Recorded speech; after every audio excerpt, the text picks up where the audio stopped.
Ketua Mahkamah Konstitusi Soehartoyo tiba-tiba menegur kuasa hukum KPU Hifzil Alim saat membacakan petitum.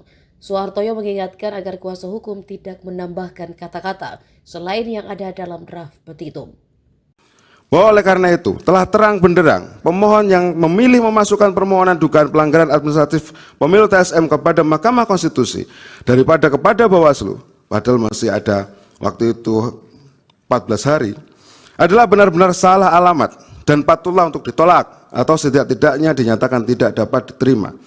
Bahwa dalil pemohon yang menyebut instrumen penegakan hukum yang saat ini tidak efektif dengan turunannya menuduh termohon tidak independen atau berpihak kepada salah satu pasangan calon dalam melaksanakan Pilpres 2024, juga tuduhan terhadap DKPP yang melindungi termohon dengan tidak mengindahkan putusannya dan Bawaslu yang tidak efektif dalam menyelesaikan pelanggaran adalah dalil yang emosional, tendensius, dan cenderung tidak rasional.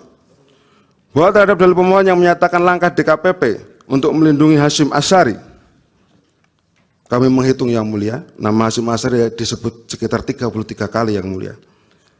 Luar biasa sekali.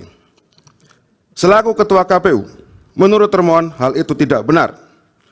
Faktanya, jika diperbandingkan dengan KPU periode sebelumnya, pelanggaran terhadap Ketua KPU lebih banyak pada periode yang lalu.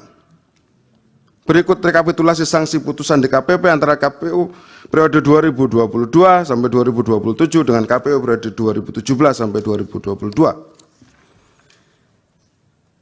Arif Budiman, jumlah pengaduan 45, rehabilitasinya nanti dibaca sendiri, mohon maaf para pihak.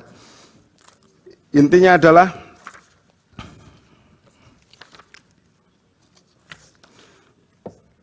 meskipun disebut bolak-balik Ketua KPU Hasyim Asyari, pemilu tetap terlaksana dan akuntabilitas integritas penyelenggaraan pemilu tetap terjaga. Hebat sekali berarti Hasyim ini. Kami lanjutkan yang mulia. Yang tertulis Pak, jangan ditambah-tambah begitu. Itu. Siap yang mulia. Siap Sudah, yang mulia. tidak usah. Ya. Jadi yang ada yang tertulis saja. Siap yang mulia. Kami lanjutkan, mohon izin yang mulia. Bahwa pemohon mendalilkan termohon dianggap menunjukkan keberpihakannya terhadap salah satu pasangan calon presiden dan wakil presiden berdasarkan dua alasan.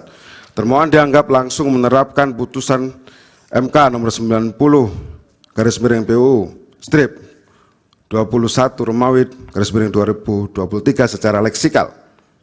Dan termohon dianggap langsung menerapkan putusan MKRI nomor 90 dan seterusnya tahun 2023 tanpa mengubah PKPU nomor 19 tahun 2023.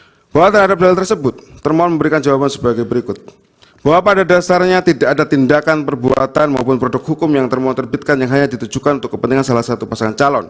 Karena setiap tindakan, perbuatan maupun produk hukum yang termohon terbitkan itu berlaku dan mengikat secara umum bagi setiap warga negara Indonesia, termasuk kepada setiap pasangan calon presiden dan wakil presiden. Bahwa termohon telah menerbitkan peraturan KPU nomor 19 tahun 2023 dan seterusnya, sebagaimana diubah dengan peraturan KPU nomor 23 dan seterusnya. PKPU pencalonan tersebut berlaku untuk semua pasangan calon. Download Tribun X sekarang, menghadirkan lokal menjadi Indonesia.